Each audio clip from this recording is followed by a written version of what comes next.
আজকে একটা খুব আমার এই ভিডিওর মাধ্যমে আপনাদের সামনে তুলে ধরতে চাই, যেটা দেখা প্রত্যেকটা পশ্চিমবঙ্গবাসীর খুব দরকারি বলে আমি মনে করি।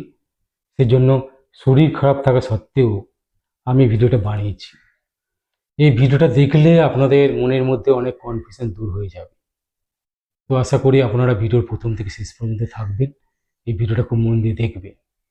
এই ভিডিওটা কতগুলো ক্লিপস এবং পয়েন্টের সাহায্যে বানিয়েছি, যাতে আপনাদের বুঝতে এবং দেখতে খুব সুবিধা হয়। তো চলুন এই ভিডিওর প্রথম থেকে শেষ পর্যন্ত থাকুন এবং দেখতে থাকুন আমার আজকের এই টপিক, অন্নপূর্ণা ভাণ্ডারের ফর্ম এবং জ্যোতিষ। তো বেশ কয়েকদিন হলো অন্নপূর্ণা ভাণ্ডারে একটা ফর্ম বেরিয়েছে, এটা মোটামুটি সবার হাতেই পৌঁছে গেছে। তো এই ফর্মটা 12 পাতা। এখন এই ফর্মটা দেখে বিভিন্ন মানুষ বিভিন্ন ধরনের মন্তব্য করছে। কেউ বলছে এটা ভালো, কেউ বলছে এটা খারাপ। তো ভালো যারা বলছে তারা এই জন্যই ভালো বলছে, তাদের বক্তব্য এটাই যে এই ফর্মের মাধ্যমে একমাত্র যারা খুব গরিব, মানে যাদের এই সুবিধাটা দরকার, তারা এই সুবিধাটা পাবে।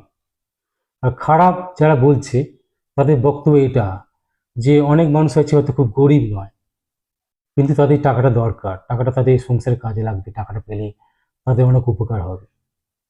তো এই নিয়ে বিভিন্ন মানুষের মধ্যে কনফিউশন। তো আমার কাছে অনেকে এসেছে, বিভিন্ন ধরনের মানুষ, তারা এই নিয়ে বক্তব্য তারা জানতে চেয়েছে। অনেকে ফোন করেছে, বলতেছে শাস্ত্রীজি আপনি এটা নিয়ে একটা বক্তব্য রাখুন। তো সেটা নিয়ে আমি ভিডিওটা বানিয়েছি, আপনারা এটা মন দিয়ে শুনুন। দেখুন, আমি যেটা বলতে চাইছি যে আমার কাছে যে সমস্ত ক্লায়েন্ট অর্থনৈতিক সমস্যা নিয়ে আসে, নিজেদের গরিব বলে দাবি করে, সেই সমস্ত ক্লায়েন্টকে আমি দুভাগে ভাগ করেছি। একটা হচ্ছে যারা ভাগ্যের দোষে গরিব, আর একটা যারা নিজের দোষে নিজেরাই গরিব। তো ভাগ্যের দোষে গরিব হচ্ছে তারাই যাদের হাতে ভাগ্যরেখা নেই বললেই চলে, বা ভাগ্যরেখা ক্রস আছে, বা ভাগ্যরেখা খুবই ছোট, অথবা কুষ্টিতে তাদের নবমপতি পাপ মধ্যগত, বা পাপ পীড়িত, বা পাপ গ্রহ দৃষ্ট, অথবা নবমভাবে পাপ গ্রহ দৃষ্টি আছে। বিভিন্ন কারণে তারা আজকে ভাগ্য বিপর্যয় শিকার। তারা নানা রকম কাজ করে, নানা দিকে ছোটাছুটি করে, সেভিংস করার চেষ্টা করে, ফালতু টাকা পয়সা খরচা করে না, কিন্তু তা সত্ত্বেও তারা ভাগ্য বিপর্যয় শিকার এবং তারা সত্যি সত্যি গরিব। আর এক ধরনের ক্লায়েন্ট আছে, তারাও গরিব, তারা নিজের দেশে গরিব, তাদের হাতে ভাগ্যরেখা ভালো আছে, তারা একটু কাজ করলে, একটু পরিশ্রম করলে কিন্তু তারা বড়লোক হতে পারবে। কিন্তু তারা কি করে জানেন? তারা হয় মদ খেয়ে পুরো টাকা নষ্ট করে ফেলে, নয়তো তারা কাজ করতে চায় না, খুব অলস।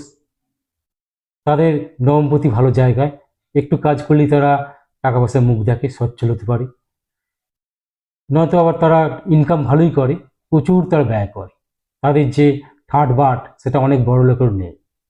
দেখা গেছে আমার কাছে একটা ক্লায়েন্ট এসেছে, খুবই গরিব, তার ইনকাম খুব খারাপ নয়, কিন্তু তার ঠাট বাট হচ্ছে অনেক বড় লোককেও হার মানাবে।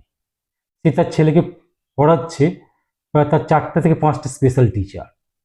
যেখানে একটা বড় লোক ক্লায়েন্ট এসেছে, সে তার ছেলেকে একটা অল সাবজেক্টের টিচার দিয়েছে। তো এই দ্বিতীয় ধরনের ক্লায়েন্ট হচ্ছে তারা নিজেদের দোষে গরিব। তো আমি যেটা বলতে চাই, সরকার যদি প্রকৃত গরিবকে সাহায্য করতে চায়, তাহলে তারা যারা ভাগ্যের দোষে যারা গরিব হয়েছে তাদেরকে সাহায্য করুক। তাহলে কাদের বলবো ভাগ্যের দোষে গরিব? যারা পরিশ্রম করছে, বিভিন্ন দিক থেকে তাদের অর্থ সঞ্চয় হচ্ছে না, অর্থ সেভিংস করার চেষ্টা করছে, ফালতু খরচা করছে না, তাও অর্থ সঞ্চয় হচ্ছে না। তারা ব্যবসা বিভিন্ন দিক থেকে মার খেয়ে গেছে, নানা দিক থেকে তারা বিপর্যস্ত হয়েছে, এরকম লোককে সরকার সাহায্য করুক। নয়তো যারা প্রতিবন্ধী, কাজ করার ক্ষমতা নেই, সেই ভাতাটা বাড়াক। নয়তো আমাদের সমাজে প্রচুর লোক আছে যারা প্রাইভেটে কাজ করে, তাদের কোনো ভালো মাইনে নেই, তাদের সংসারেও প্রচুর একটা চাপ আছে, তো তাদেরকে সাহায্য করতে পারি, এটা করতে পারলে ভালো। এছাড়া যারা 40-এর উপর বয়স হয়ে গেছে, অনেক কিছু মানুষ যাদের ইনকাম খুব একটা ভালো নয়, তারা চেষ্টা করেও তারা তাদের ইনকামটা বাড়াতে পারছে না, তারা সেভিংস করে, ফালতু খরচা করে না, এই ধরনের মানুষকে সরকার সাহায্য করতে পারে। তো এই ধরনের মানুষকে যদি সরকার সাহায্য করতে চায়, সেটা মনে করি আমি এটা রাজ্যের পক্ষে খুবই ভালো। এটা অন্তত আমার নিজের মানে মত। ভাগ্যরেখা ভালো আছে, সে নিজের দেশে গরিব, এরকম লোককে সাহায্য করে লাভ নেই। এই ধরনের লোককে আপনি 3,000 কেন, 3,000 কোটি টাকা দিয়ে সাহায্য করলেও এরা একটা পয়সা রাখতে পারে না। আমার একটা ক্লায়েন্ট, সে একটা অর্থনৈতিক সমস্যা পড়ে অনেক টাকা লোন হয়ে গেছিল, তো আমাকে কাছে এসেছিল। তো তাকে বলেছিলাম একটা হিড়ে ভর্তি। তো তাকে অনেকগুলো আমি প্রেসক্রিপশন করেছিলাম, অনেক মূল ধার করতে বলেছিলাম, টোটকা দিয়েছিলাম। তো সবশেষে বলেছিলাম যে ওগুলো যদি কাজ না হয় তবে যেন হিরেটা পড়া হয়, আগে ওগুলো করে দেখছি। তো কি করছে, পরের দিন আমাকে ফোন করছে, কোথায় হিরের দোকানে গেছে, একটা দামি এসে কিনবে। তো এটাই বোঝা যায় যে এদের প্রতিকার হয় না। এদের আপনি যত টাকাই দিন, যত গাইড করিন, এরা যত টাকাই পাক, এর টাকাটা কিন্তু এরা উড়িয়ে দেবে। এদের 3,000 কেন, আমি 3 লক্ষ টাকা দিলেও এরা সে গরিবই থাকবে। তো এইসব গরিবদের উপকার করে কোনো লাভ নেই।